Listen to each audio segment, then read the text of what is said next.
شەوا دزێن سۆلستیسێ بیلال نەرگیزلی چیرۆک گوندێکی و قەت لێ نابە شەڤق و گاوا دەبە شەڤق قەت لێ نابە ئێوار گالگالین لەسەر چیرۆکە چیرۆکەکە و قەت نەقەومیە بەنجامین فرانکلین تۆماس ئێدیسن دۆن کیغۆت و سانچۆ پانزای کوڕیاوان بە گوندێکی کوردستانی دکەوێ و عقوبەتاوان لەبەر گۆپالی دەرعادەتی یە پیرا فاتم ژنوڤە ساز دەبە فلانۆرێکی و هەر دتاکە جیهانە خۆ دەچەرخ دەبە و بسەمت و هەم تم دکەوە سەیران نیشانەیەن دەردۆراخۆە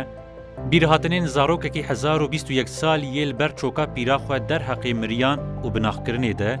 nivîskarekî li pey lehengê xwe ku bi salan ji bankamatîkekê dide dû yeke din û tim li pereyên hûr digere,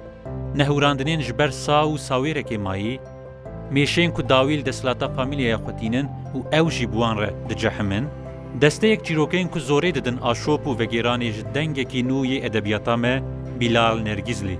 Şeva dizên solstîsê bi rengîniya xwe şahiyeke edebî li dar dixe û bi silavên navmetnî mazûvaniyê li mêvanên xwe yên cur bi cur dike.